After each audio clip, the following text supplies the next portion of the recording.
behind Sweden in the view of women's football. Can you elaborate on that? Well, I mean, results are always important, so in order to get more interest in it, but I also think that the interest is growing all the time. And I know that there are quite a few people in Denmark that follow us now, and it's been growing consistently over the past 6 months or so. So I think it's getting better and better. And of course, results will matter. But I also think that everything we do, all the press conferences and all the ways in which, the coaches and the players, they're very good at marketing women's football. That's important. It's not all about the result. But of course, we're in a tournament now, and we have high ambitions, high goals here. And of course, if we do perform well, that will increase interest, of course. Andrea Ella Lindvall from the Football Channel. In Sweden, they've talked quite a lot about the most recent result, where Sweden quite easily defeated Denmark, and that it might be difficult to play again with such a result last time. What's your take on that? Well, of course, losses will affect you, particularly the way in which we lost. Yeah, that has affected us. That is something that both the players and the coaches know. But the toughest thing about football is that you learn more from losing. The things that hurt the most is what teaches you the most as well. So it's been a very good lesson learned from us, and we've dealt with it in a good way, and we've picked up things from that, and I'm absolutely convinced that we'll see a completely different kind of performance tomorrow.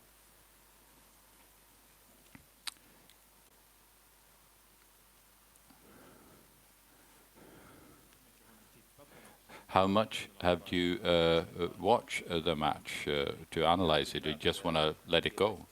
No, we've watched it enough, I can say. Of course, we've watched the match, you know. You have to learn from it, whether you win or lose. There is something to be learned. And it's amazing that we have an opportunity to play against the same opponent again, without any match in between. It's all been about preparing to play Sweden, and of course Germany and Poland, but particularly this one. It's said, we heard just before the match that you're stepping down. How do you view this match? Have you talked about the association about that, that you're going to step down? Now, we talked about that. That was not a good timing, not optimum timing, but the players are professionals and they can deal with it very well. It has nothing to do with performance or anything like that. I would say, considering that match, would you say that the most difficult thing is to somehow convince the players psychologically that this does not necessarily have to happen again? Or is it about not making extreme changes tactically, but making some changes in the formation and be prepared for that? What's the biggest challenge for you as a coach? Wow, do I have to choose? No, I mean, both of them applies. The most important thing for a football player is self-confidence and a belief in what we do. And if you do lose, you do, you're hurt by it. But I think the players, what they've done, what we've built over the past 2 years, is not something that you demolish in one match. That's impossible. So I'm not worried about that. But of course, immediately after the game, sure, that was tough. And tactically, of course, we need to think about what should we do in order not to experience the same thing again. So that is part of it. But like I said beforehand, one match, one result, one outcome does not reflect what we've been doing together for the past 2 years.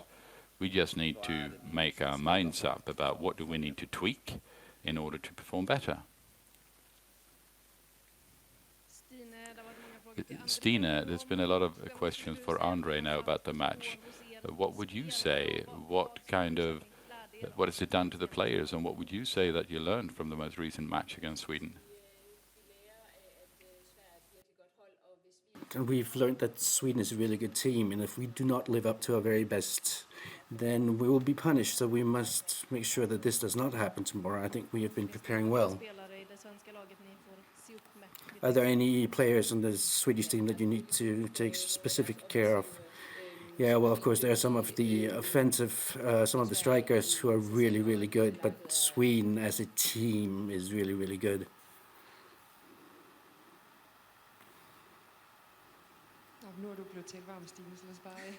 Well, now you're in a roll, so let's just continue with you, Stine. Are you the type of person who look at old matches like the one from Stockholm, what you did well, what you could improve with regards to your attacking style?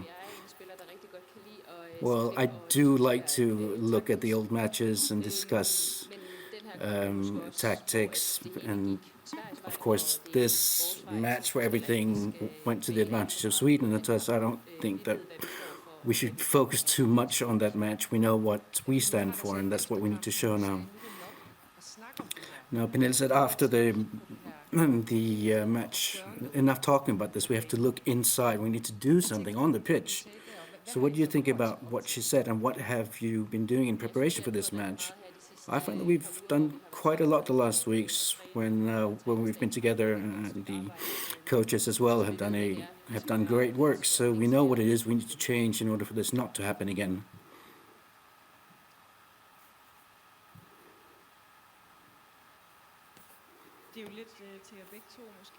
This is maybe a question for both of you, both to you, Andrée, and to you, Stine, but I've heard that from many players and from the other coaches talk about how important is the involvement of the players with regard to how you prepare for the matches. And like what you were talking about, Stine, you were there at Strawberry Arena and you didn't feel that things were really working out. Have you, to a larger extent, been involved in the strategy or in the talks on how to proceed with this match tomorrow? André is a coach who involves the players a lot and listens to us because he wants to ensure that we are on the same wavelength, that we feel the same, and what we think is the best things to do. So we've been very involved in his strategies, yes.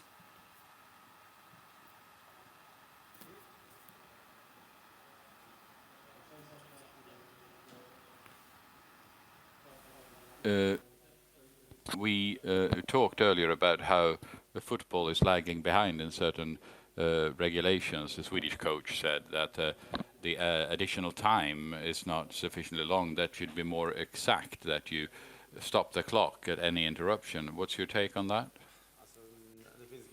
Well, there are so many things in football that you might think, oh, we have to do something about it. But I do agree with additional time. I've always been encouraging us to change to effective time, in a sense. But, I mean, that's not something that I've invested a lot of energy in more recently, I can't say. The fact that it still is the case in football that they do that, but in other sports they're a lot more precise. It's a good question. In football, to some extent, we can be quite conservative, and in other parts we are more open to change, but I don't think I have anything wise to say about that, really.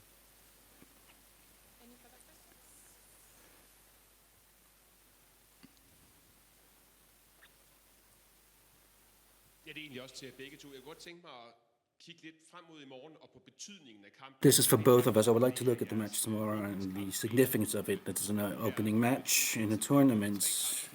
Very intense period, 3 matches in 9 days, 4 teams in a group. If you look at it historically, Denmark have advanced to the next stage when you've done well in the opening match, and not advanced if not. So what are you internally speaking about that in terms of this being a key match? Well, obviously it's very important tomorrow.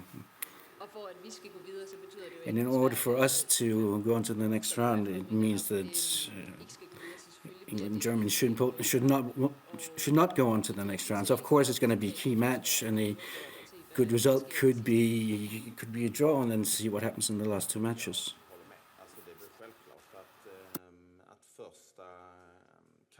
Well, the first opening match in a championship, you want to preferably to get a feeling that we're in the tournament now, we're part of it, and if you get a negative result, of course, match 2 will be completely different.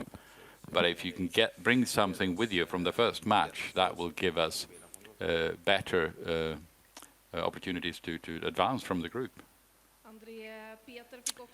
Andrea, Peter, a Swedish coach, was also asked about nerves on the match day. He said he stopped drinking coffee. He got too hyper if he drank coffee. How about your nerves during a match? Well, I have to kind of practice. I have to do something, exercise something to get some energy out of me, but I can't stop drinking coffee, no way. But of course, I'm nervous. But at the same time, I think as a coach, you have to feel that, that day everything has been done. Now it's up to all of us.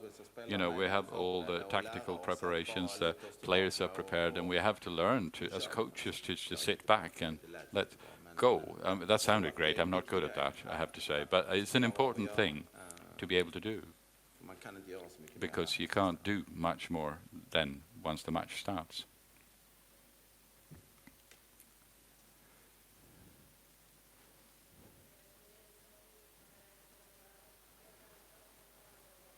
Interpreter cannot hear the question. So what were your thoughts in that? Because Switzerland got a lot of criticism because there were what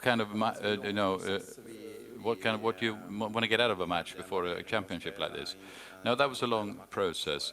We were thinking about playing international games as well, but we felt that these Nations League matches, we got 6 really good matches. And that's not always the case before other championships, but this time we really got it.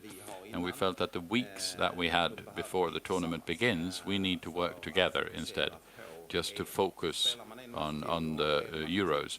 So if you play another match, then that's another match that I have to prepare for, No, we can just focus on ourselves. We can start working on Sweden now tomorrow, and then start talking about Germany and Poland. So we chose to not play any matches and do it this way instead.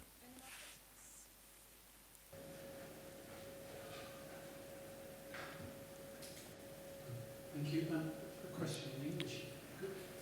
Denmark team never had a woman coach. There was a chance to change that. It's not been taken. Does it surprise you still that that's the case, and what needs to happen to take this sort of landmark step? For me or for you? Can I answer? Do you want me to answer in English or Swedish? Or yeah. So I think that first of all it's about quality. Do Denmark have? If we talk about the Danish coach that has the right qualities, then of course it's a good thing. But I think that's the key thing. There is a lot of talented female coaches in Denmark right now that I'm sure that one of those will someday be a head coach for this team. But if it's in a couple of years or 10, I don't know. But there is a lot of process going on inside of the country where they're working on projects of creating more female coaches and giving possibilities for them to also work in the women's national team.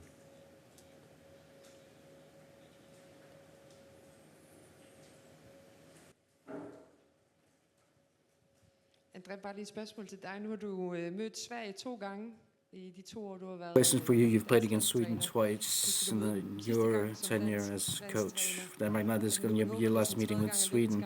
Are you hoping the third is going to be your lucky time? How much would it mean to you to show the Swedes that Denmark is on top of its game as well?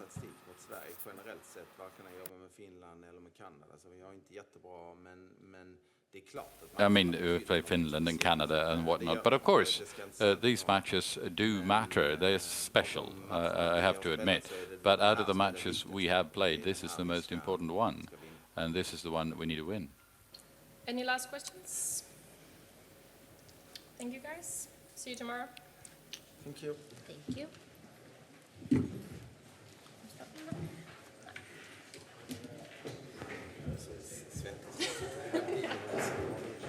Good.